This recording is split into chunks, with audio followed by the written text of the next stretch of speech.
اگر ہم یکم مئی لیبر ڈے کے نقطۂ نظر سے اور عالمی چھٹی کے نقطۂ نظر سے اس مسئلے کو نہ بھی دیکھیں، ہم صرف اور صرف اپنے دین، اپنی شریعت، اپنے مذہب اسلام کے نقطۂ نظر سے اس مسئلے کو دیکھیں تو ہمیں یہ احساس ہونا چاہیے کہ جس طرح ہمارے دین اسلام نے زندگی کے تمام شعبوں کے لیے اپنی بھرپور کامل مکمل رہنمائی پیش کی ہے، یہ مزدور اور اس کی جو مزدوری کا مسئلہ ہے اس میں بھی کوئی کسر نہیں چھوڑی، کوئی کمی نہیں چھوڑی، کوئی ادھورا پن نہیں چھوڑا، اور ہر اعتبار سے ہمیں آگاہ کیا گیا ہے کہ یہ انسان ہیں، یہ تمہارے مسلمان مومن بھائی ہیں، ان کے تمہارے اوپر حقوق ہیں، تمہارا کھانا پینا، تمہارا اڑنا پہننا، تمہارا رہن سہن جیسا ہے، ان کا بھی تمہارے اوپر اتنا حق ضرور ہے کہ کم سے کم کھانے میں، پہننے میں، رہن سہن میں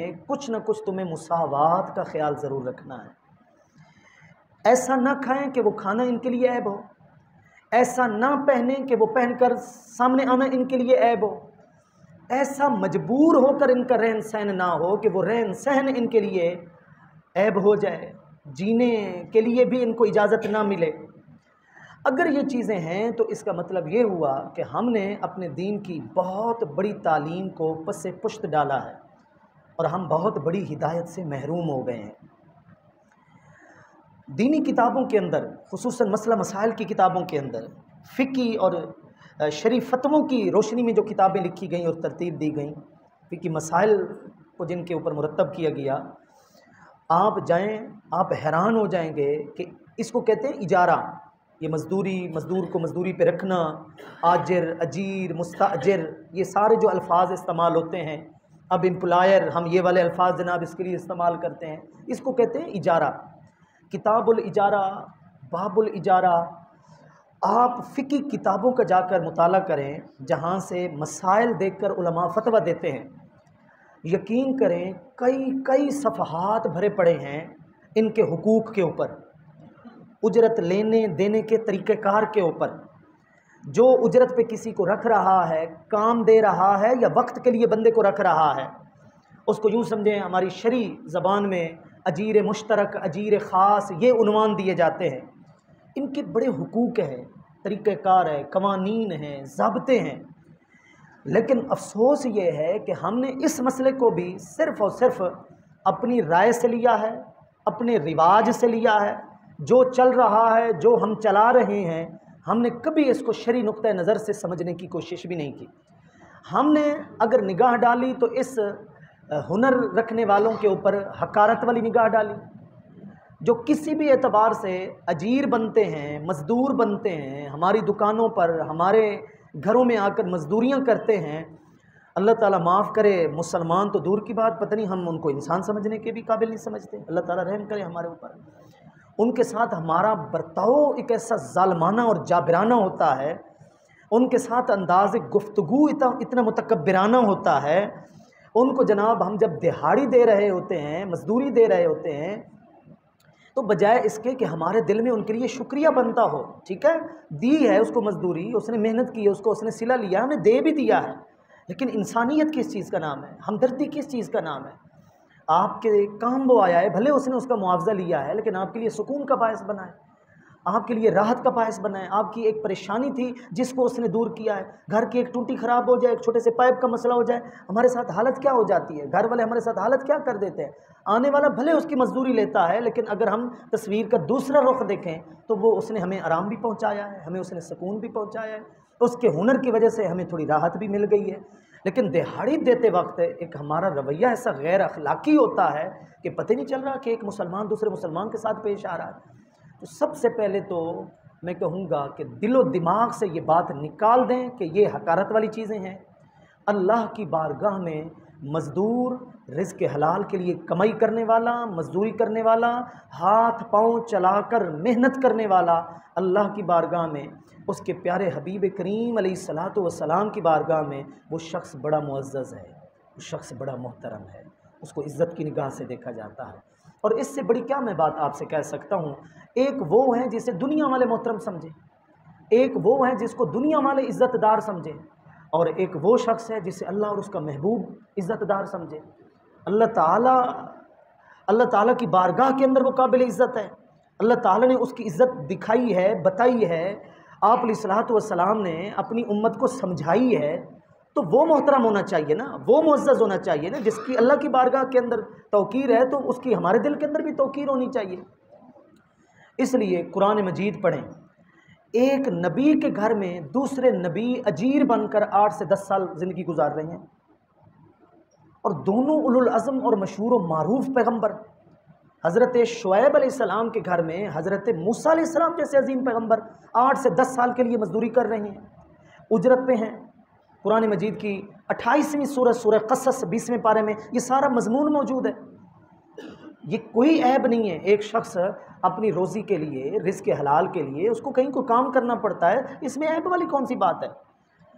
کوئی ہیں جن کو موروثی طور پر اتنا مل گیا ہے، باپ داداؤں کی جداد سے اتنا مل گیا ہے، وہ بیٹھ کر کھا سکتے ہیں، نوکر چاکر کام کر رہے ہیں، ٹھیک ہے، اگر رزق حلال ہے، جائز طریقے سے آیا ہے، اللہ ان کے نصیب کرے۔ اس کا یہ تھوڑی مطلب ہے کہ ہاتھ کی کمائی کرنے والے جناب دنیا کے گرے ہوئے انسان ہیں کیا، کہ ان کی عزت بھی نہ ہو؟ یا جو بھی شخص اپنے آپ کو پیش کرتا ہے کہ جناب مخصوص وقت کے لیے مجھے لے جائیں، میرے سے کام کروائیں، مجھے میری محنت کا صلہ دے دیں، یہ کون سا اس میں عیب ہے؟ کوئی اس میں عیب نہیں ہے۔ جس کو عیب سمجھنا تھا اس گداگری والے پیشے کو، اس کو تو ہم نے سمجھا ہی نہیں ہے، اس بھکاری والے پیشے کو، کہ اچھے بھلے ہٹے کٹے انسان نشے میں آ کر اللہ کا نام لے کر جناب ہماری دکانوں پہ آئے اور ہم نے کہا جناب اللہ کا نام لے رہا ہے، اس میں بھی ہمیں شریعت کے مسئلے کا نہیں ہے پتہ کہ ہمارا پیسہ جا کہاں رہا ہے، یہ تو نشے کے اوپر خرچ ہو رہا ہے، یہ تو ہم گناہ کے اوپر اس کے ساتھ تعاون کر رہے ہیں۔ پڑوس میں بیٹھا ایک شخص مستحق ہے لیکن سفید پوش ہے، اس کو ہم نے نہیں دینا، ریزگاری کروانی ہے، ٹھیک ہے، کھلے پیسے لینے ہیں، دکان کے اوپر رکھ لینے ہیں، آنے جانے والوں کو دیکھتے رہنے، آنکھیں بند کر کے اللہ کا نام جو لے رہا ہے جی اللہ کا نام لے رہا ہے، بھئی وہ ہیں جو مستحق ہے۔ تو جن کو معیوب سمجھنا تھا ان کو معیوب نہیں سمجھا، مزدور کو معیوب سمجھ لیا، کیوں؟ وہ اپنے ہاتھ پاؤں کی کمائی کھا رہا ہے۔ یہ کون سا ہمارا معیار ہے؟ یہ کون سا ہمارا جناب پیمانہ ہے سوچنے کا؟ تو اللہ تعالیٰ کی بارگاہ کے اندر آپ علیہ الصلوۃ والسلام کی فرامین کی روشنی میں اگر غور کریں تو ان لوگوں کی بڑی عزت ہے۔ آپ علیہ الصلوۃ والسلام نے محنت سے کمانے والے کو اللہ کا دوست قرار دیا ہے، اور یہاں تک آیا کہ جس کے ہاتھ مصروف ہیں، جس کے پاؤں مصروف ہیں، اور اس کی پیشانی کے اوپر پسینہ آیا ہوا ہے محنت کرنے کی وجہ سے، جتنی حلال روزی اللہ کو اس کی پسند ہے اتنی کسی اور کی پسند نہیں۔ اور یہاں تک آیا کہ وَوَجْهُهُ مِثْلُ الْقَمَرِ لَيْلَةِ الْبَدْرِ، جس نے کمایا ہے، کچھ جمع بھی کر لیا ہے، لیکن فخر کے لیے نہیں، کسی اور کو کمتر بنانے کے لیے نہیں، ریاکاری کے لیے نہیں، اپنے آپ کو تنگ دستی سے بچانے کے لیے، اپنے آپ کو دست سوال دراز کرنے سے بچانے کے لیے، اپنے بیوی بچوں کے لیے اس نے ایسا کیا ہے اور محنت کی ہے، تو اس کا تو چہرہ کل بروز عصر 14ویں کے چاند کی طرح چمک رہا ہوگا۔ یہاں تک بیان ملتا ہے کہ ایک شخص اپنے عادل حاکم کے ساتھ، حکمرانوں کے ساتھ، عادل جو منصف ہیں تو شاید ہی نہ ہو، لیکن ایک شخص عدل و انصاف کرنے والے حاکم کے ساتھ گھر بار چھوڑتا ہے اور جا کر میدان جہاد میں اللہ کی راہ میں لڑتا ہے، جہاد کرتا ہے، جیسے اس کو اجر مل رہا ہے، دوسرا وہ شخص ہے وہ بھی گھر بار چھوڑتا ہے لیکن اپنے بیوی بچوں کے لیے، اپنا پیٹ پالنے کے لیے، رزق حلال کے لیے باہر نکلتا ہے اور محنت کرتا ہے، آپ علیہ السلام نے فرمایا اس کو بھی وہی ثواب مل رہا ہے۔ تو اس سے ہم اندازہ کریں کہ اللہ تعالیٰ کے دین کے اندر اور آپ علیہ الصلوۃ والسلام کی بارگاہ کے اندر ان لوگوں کا ایک مقام ہے کہ آج اتنی مہنگائی کے دور میں جناب انہوں نے اپنے آپ کو پیش کیا ہوا ہے۔ کس چیز کی چھٹی؟ یہ جو چھٹی تھی اس دن کو مزدوروں نے چھٹی کی ہے، مجھے بتائیں۔ وہ میں نے اپنے دوستوں کے لیے جو رابطے میں ہوتے ہیں سوشل میڈیا کے اوپر وہ ایک پوسٹ شیئر کی تھی نا کہ بے حسی کا عالم دیکھیں ہمارا، اور ہمارے سماج کے متضاد رویے دیکھیں، تضاد دیکھیں ہمارے رویوں کے اندر، کہ جس کے نام پر ہم چھٹی منا رہے ہیں اور گھر میں بیٹھے ہیں، دفتر ہمارے بند، ادارے ہمارے بند، وہی شخص مزدور ہمارے گھروں میں آج بھی کام کر رہا ہے، اس کو چھٹی نہیں ملی۔ میرا نقطہ نظر یہ تھا اور ہے کہ اگر پہلے سے وہ شخص ہمارے گھر میں کام کر رہا ہے، دہاڑیاں لگا رہا ہے، ہم بحیثیت مسلمان یہ اخلاقی رویہ پیش کرتے کہ بھائی آج تمہارے نام پر ہمیں چھٹی ہے، مزدور کے نام پر، آپ بھی چھٹی منائیں لیکن آپ کی دہاڑی نہیں کٹے گی، آپ کو دہاڑی بھی ملے گی۔ ہمارے پیسے ضائع ہو جاتے ہیں، گر جاتے ہیں، چوریاں ہو جاتی ہیں۔ میں تو کہتا ہوں منی پاکٹ کے نام پر، جیب خرچ کے نام پر جو ہم روز اپنے بچوں کو دیتے ہیں، بچے کو گھمانے کے لیے آتے ہیں بازار کی طرف وہ کرتے ہیں اور واپس جب جاتے ہیں حساب کر رہے ہوتے ہیں پہلے کتنے تھے اور اب ہماری جیب میں کتنے، کے بچے نے کہا یہ بھی لے دیں یہ بھی لے دیں، ذرا اس کو مہینے کے حساب پر لے جائیں۔ اور اگر ہم ایک مزدور کو چھٹی دے کر، چھٹی والے دن جس کے نام پر ہم سب چھٹیاں منا رہے ہیں، اس کو دہاڑی مفت دے دیں اور اس کو کہیں آج کا ٹائم اپنے بچوں کو دے دیں، لے جائیں اپنے بچوں کو کسی رشتہ دار کے گھر میں، یہ آپ کے لیے دہاڑی ہے، مجھے بتائیں اس کا کتنا اخلاقی رویہ ہمارا سامنے آ سکتا ہے؟ اصل یہ طریقہ تھا، لیکن ہم نے اس دن بھی ان کو رگڑا اور ان سے کام لیا، اور ہم نے سمجھا کہ جناب ہم نے تو ان کو معاوضہ دیا ہے، ہم نے ان کو دہاڑی دی ہے۔ یہ مقصد نہیں ہے ان چھٹیوں کے منانے کا، مقصد ہے احساس کہ یہ طبقہ ہمارے معاشرے کا لازمی حصہ ہے۔ آپ علیہ الصلوۃ والسلام نے ان کے بڑے حقوق دیے ہیں، اور میں دو لفظ آپ کے سامنے بول رہا ہوں، نمبر 1 خوراک اور نمبر 2 پوشاک۔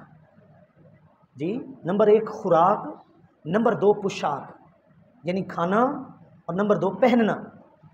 ان چیزوں کا خاص طور پر حدیث شریف میں ذکر آیا ہے کہ جو تمہارا ماتحت عملہ ہے، جن کا تمہیں خدا نے مالک بنایا ہے، اور وہ تمہارے ماتحت ہیں، مزدور ہیں، غلام ہیں، خادم ہیں، نوکر ہیں، جو تمہارا کھانا پینا ہو اور پہننا اوڑھنا ہو، تمہارے ماتحت لوگوں کا بھی وہی کھانا پینا ہو، وہی پہننا اوڑھنا ہو۔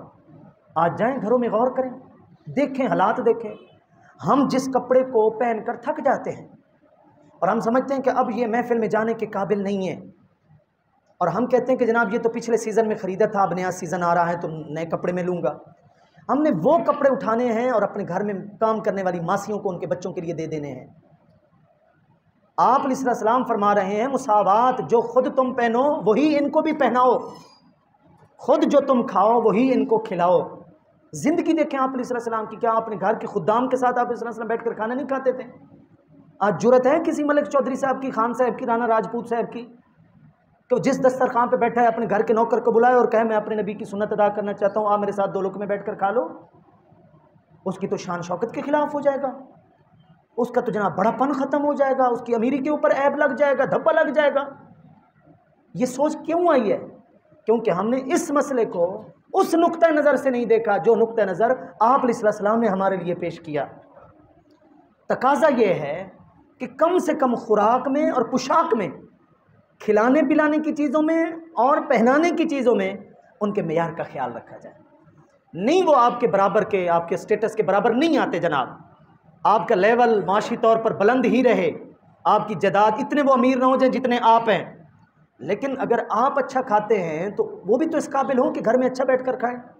اگر آپ کے جذبات ہیں کہ ہمارے بچے اچھا کھائیں تو ان کے بھی جذبات ہیں کہ ہمارے بھی بچے اچھا کھائیں، لیکن چونکہ وہ ہمارے ماتحت ہیں، ہم نے کبھی یہ کام کیا۔ ہمارا ایک اور بھی اصول ہے کہ یار یہ وہ لوگ ہوتے ہیں جو اوقات میں ان کو رکھیں تو ٹھیک رہتے ہیں۔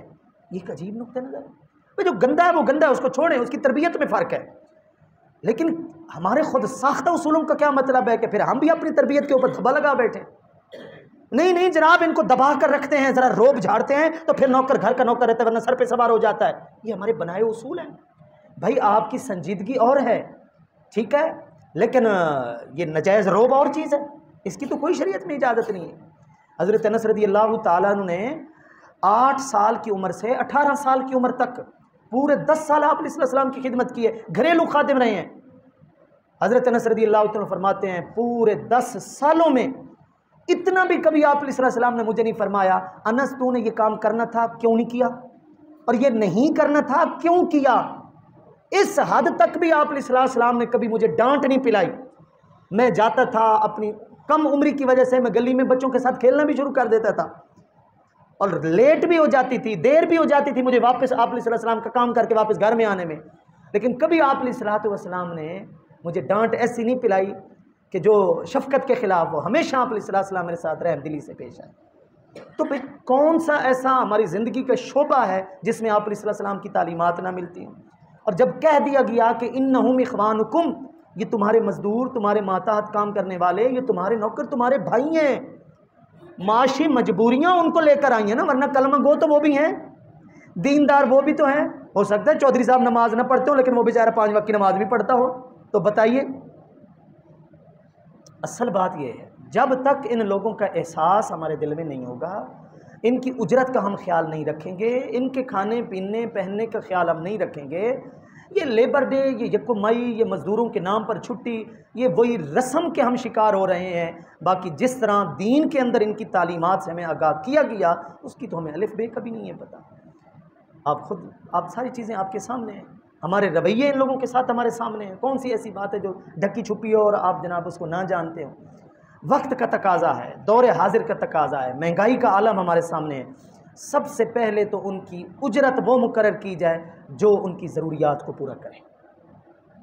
ہمارے کئی لوگ ہیں جو پڑھے لکھے ہیں جناب، انہوں نے بڑے اچھے اچھے ڈپلومے کیے ہیں، گزارا کر رہے ہیں، تنگ بھی ہو رہے ہیں، لیکن جاب ان کو پسند نہیں آ رہی کہ جناب میری محنت جتنی ہوئی ہے اس کے مطابق تو یہ جاب ہی نہیں ہے، میں اس کے اوپر کیسے گزارا کر سکتا ہوں. ہم نے اپنے اسکول کے لیے 1 سے 2 ٹیچر رکھے، انہوں نے واضح طور پر ہمیں جواب دیا کہ ہم اس کے ساتھ نہیں چل سکتے، ہمیں ان کی ضروریات کا خیال رکھتے ہوئے ہمیں تنخواہ ان کی بڑھانی پڑے. تو بات یہ ہے کہ یہ ساری چیزیں ہم سب کے سامنے ہونی چاہیے. ہمارا تو حال یہ ہے کہ ہم نے اس معاملے کو لٹکانا ہے. بھائی جناب آج اگر دیہڑی اس کو پوری دے دی، اس نے کل آنا ہی نہیں ہے، لہٰذا رکھ لو، چلو اس بہانے کل ہمارے گھر میں آئے گا، صبح صبح آیا ہوا ہوگا کیونکہ ہم نے اس کی دیہڑی رکھی ہوئی ہے. یہ حالات ہیں، اس کو اخلاقیات کا نام دیا جاتا ہے. حدیث شریف سن کر قرآن کی آیت سن کر آپ علیہ السلام کا فرمان سن کر ہم سمجھتے ہیں کہ اگر ہم سبحان اللہ بول دیتے ہیں نا، حق ادا ہو گیا. بھائی قرآن کی آیت سن کر، حدیث شریف سن کر ہم اپنے آپ کو ڈھالیں، ہم اپنے آپ کو بدلیں، اپنی سوچ کو بدلیں. یہ قرآن کی آیت کا ہمارے اوپر حق ہے، یہ حدیث شریف کا ہمارے اوپر حق ہے. میں نے دیکھا کہ اس دن 1 مئی کو بھی لوگوں نے جو پوسٹیں لگا رکھی ہیں، شعر و شاعری بھی ہو رہی ہے، اور یہ حدیث سب سے زیادہ گردش کر رہی تھی کہ مزدور کو مزدوری اس کے پسینہ خشک ہونے سے پہلے دو. ہے روایت یہ، آت الاجیر اجرہ قبل ان یجف فارقہ، کہ مزدور کو مزدوری اس کے پسینہ خشک ہونے سے پہلے دو. پسینہ خشک ہونے میں دیر کتنی لگتی ہے؟ پنکھے کے نیچے آئے، ہوا میں آئے، پسینہ خشک ہو گیا. تو کیوں یہ مثال دی کہ یہ پسینہ خشک ہونے سے پہلے دے دو؟ جلدی دو. آپ نے تو جناب لٹکا رکھا ہے کئی دن. ایک طرف اسٹیٹس دیکھیں ملک صاحب کا اور چودھری صاحب کا، اور اس کی دکانیں دیکھیں، اس کی جائیداد کو دیکھیں، اور بیچارہ وہ الیکٹریشین ہے، وہ پلمبر ہے، وہ 2 مہینوں سے دھکے کھا رہا ہے اور دروازہ کھٹکھٹا رہا ہے. لینا کتنا ہے؟ 500 لینا ہے جناب، ایک دیہڑی صرف لینی ہے. اس شخص کو کیا حق ہے کہ حضور کے اس حدیث کے اوپر سبحان اللہ کہے؟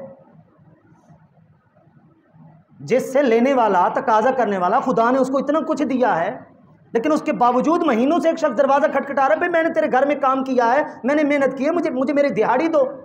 وہ شخص بھی کہہ رہا ہے کہ حضور کا جناب فرمان ہے کہ پسینہ خشک ہونے سے پہلے مزدور کی مزدوری دو، وہ بھی خوش ہوئے بیٹھا ہے. یہ کیسے متضاد ہمارے رویے ہو گئے ہیں؟ کہنے کو ہم کچھ کہتے ہیں اور ہماری اپنی عملی جو حالت ہے وہ ہمارے سامنے ہے. صرف اس چیز کا ہمیں احساس نہیں ہے. جب ہماری چیز کو رکتی ہے تو پھر پتہ چلتا ہے کہ تنگ دستی کیا ہوتی ہے، پریشانی کیا ہوتی ہے. کسی اور کی چیز کو ہم روکے بیٹھے ہوتے ہیں تو شاید ہمیں پتہ نہیں ہوتا کہ اس کے ساتھ کیا بیت رہی ہے. پھر روکنے ایک بڑے کاروبار ہوتے ہیں، بڑے نظام ہوتے ہیں، وہ تو بات چلتی ہے، لین دین اتار چڑھاؤ آتا رہتا ہے.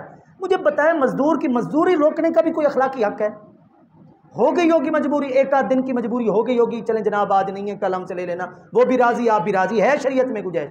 یہ لٹکانا اور وہ بھی مزدور کی مزدوری ایک غریب آدمی کا حق نہیں.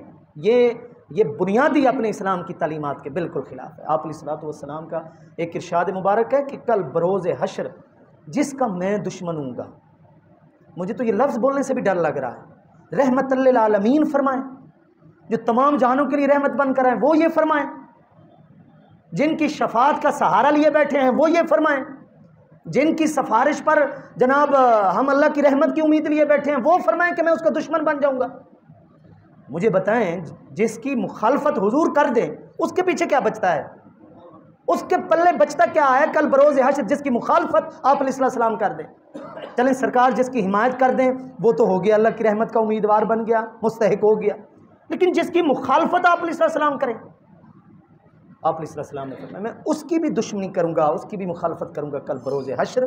جس نے مزدور کو مزدوری پہ رکھا لیکن اس کو پوری اجرت اس نے نہیں دی، اس کو پوری اس کی مزدوری نہیں دی. اس لیے نہا رسول اللہ صلی اللہ علیہ وسلم ان استجارت الاجیر قبل ان یبین له اجرہ. آپ علیہ السلام نے اس بات سے منع کیا ہے کہ جب تک مزدور کی مزدوری کو واضح نہ کیا جائے کہ بھئی تیرا کتنا حق ہے، میں تجھے کتنا حق دوں گا، اس وقت تک آپ ایسے ہی تکے کے اوپر اور ابہام کے اندر آپ کبھی بھی اس کے مزدوری کے اوپر نہیں رکھ سکتے. ہم کر لیں گے یار، تو کیوں گھبراتا ہے؟ اپنی بات، تیرا ابا ہمارے گھر میں کام کرتا رہا اور آج تو ناز نخرے دکھا رہا ہے، کر لیں گے. اور جب کرنے کا وقت آیا، اب بحث چل رہی ہے، وہ کہہ رہے کہ جناب میں تو اتنا لوں گا، دیہاڑی جو اتنی چل رہی ہے، نہیں پھر اپنوں میں کیا فرق رہا؟ عجیب بات. یقین کریں ایک شخص ہے اس کا کام ہے، اس کو اللہ نے دیا ہے، اس کی شہرت ہے، وہ دیتا ہے اللہ کی راہ میں، وہ غربا کو بھی دیتا ہے۔ مجھے ایک شخص نے بات بتائی، نام دونوں کا لینا تبلیغ کی مصلحت کے خلاف ہے۔ مجھے ایک شخص نے بات بتائی کہ حالات دیکھیں، نمازیں دیکھیں، چہرے کے اوپر ماشاءاللہ سنت رسول دیکھیں، سارے حالات دیکھیں۔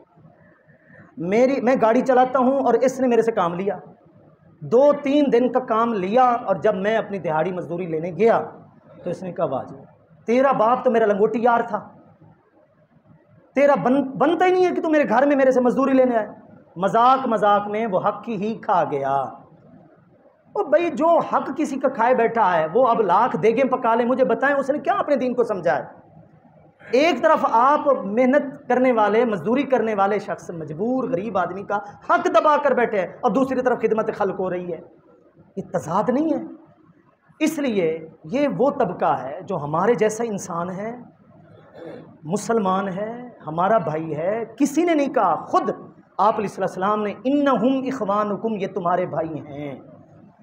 ان کا صرف ہمارے اوپر حق یہ نہیں ہے کہ 500-700 1000 روپیہ 1200-1500 ہم نے دہاڑی دینی ہے اور جناب ہم یہ سمجھے کہ ہم نے ان کا حق ادا کر دیا ہے، جس رویے سے بھی ہم نے ان کو دہاڑی دی۔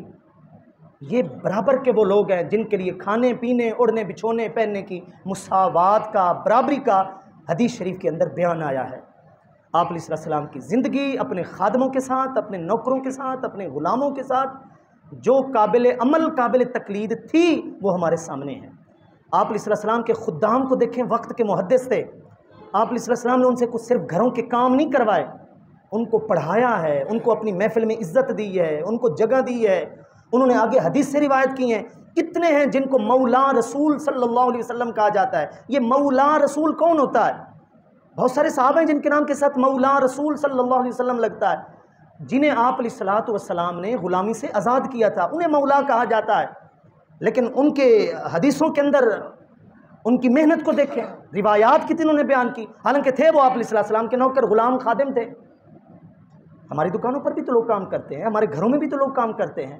کیا ہم ان کو شعور اس لیے نہیں دیتے کہ کہیں یہ اپنے ملک صاحب اور چودھری صاحب اور مالک سے کہیں آگے نہ بڑھ جائیں، اس کو دبا کے رکھیں، اس کی اولاد کو دبا کے رکھیں؟ وہ نسل در نسل غلامی کی زندگی گزار رہے ہوتے ہیں۔ یہ ان کے حقوق نہیں ہیں، یہ ہماری غلطیاں ہیں۔ اس لیے ایک لیبر ڈے کیا ہر مہینے کے بعد آپ ایک لیبر ڈے منائیں، ایک یکم مئی کیا آپ ہر مہینے کی شروع والی تاریخ کو آپ مزدوروں کے حقوق کا جناب دفاع کریں اور شور مچائیں۔ اس سے مسئلہ حل نہیں ہوگا جب تک اپنے دین کے نقطہ نظر سے ہم سوچیں گے نہیں، سمجھیں گے نہیں، عمل نہیں کریں گے کہ اس طبقے کے ہمارے اوپر حقوق کتنے ہیں۔ مزدور بظاہر مزدوری کرتا ہے اور اس کا وہ معاوضہ لے لیتا ہے، اس کا وہ عوض لے لیتا ہے، یہ ساری بات ٹھیک ہے، لیکن وہ ہمارے لیے آسائش کا سبب ہے، وہ ہمارے لیے راحت اور سکون کا سبب ہے۔ ہمارے گھر اس کے بغیر ادھورے، ہماری سڑکیں اس کے بغیر ادھوری، ہماری گاڑیاں اس کے بغیر ادھوری، حتیٰ کہ ہم خود ان کے بغیر ادھورے، بھلے وہ معاوضہ ہی کیوں نہ لیں۔